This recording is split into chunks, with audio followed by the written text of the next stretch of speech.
पुणे अपघात प्रकरणानंतर आता एक महत्त्वाची बातमी आहे। पुणे ब्लड रिपोर्ट फेरफार प्रकरणी सर्वात मोठी अपडेट आता समोर आली आहे। पुण्यातील अल्पवयीन आरोपीचं ब्लड सॅम्पल अजय तावरेनं ब्लड सॅम्पल बदलण्यासाठी दबाव टाकला होता असं डॉक्टर श्रीहरी हळनोर यांनी म्हटलंय।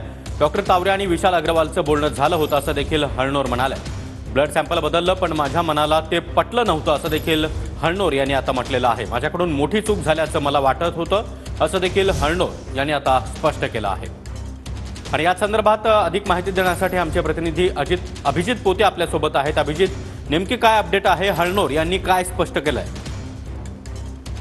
सागर, पुण्यातील कल्याणीनगर अपघात प्रकरणी अटकेत असलेल्या ससूनचे 3 डॉक्टर ज्यांची चौकशी काल पुणे पोलिसांनी जी आहे ते पुणे पोलिसांच्या गुन्हे शाखेकडून करण्यात आली होती आणि त्यात डॉक्टर श्रीहरी हळनोर यांनी मोठी चूक केल्याची कबुली जी आहे ती दिलेली आहे आणि धक्कादायक खुलासा करत मी खरं तर हे सगळं जे अल्पवयीन मुलाचं रक्त आहे जे बदलण्यात आलं, रक्तामध्ये फेरफार करण्यात आला, सॅम्पल बदलण्यात आलं, त्या माझ्या मनाला पटत नव्हतं, पण माझे सिनियर असलेल्या अजय तावरेंनी माझ्यावरती हे सगळं करण्यासाठी दबाव टाकला आणि त्यामुळे मला हे सगळं नाईलाजानं करावं लागलं अशी धक्कादायक कबुली पुणे पोलिसांच्या गुन्हे शाखेच्या तपासात काल श्रीहरी हळनोर यांनी दिलेली माहिती जी आहे ती मिळते। खरं तर या सगळ्या प्रकरणात डॉक्टरचे खरं तर ससूनचे 2 डॉक्टर आणि एक शिपाई अशा तिघांना पुणे पोलिसांच्या गुन्हे शाखेने अटक केली होती आणि कस्टडी मिळाल्यानंतर काल दिवसभर या तिघांची एकत्रित चौकशी सुरू असताना श्रीहरी हळनोर यांनी ही कबुली दिल्याची धक्कादायक माहिती जी आहे ती आता समोर येत आहे। आणि ब्लड सॅम्पल बदलायला जो अल्पवयीन आरोपी आहे ज्याला खरं तर आता 14 दिवसासाठी ज्युवेनाइल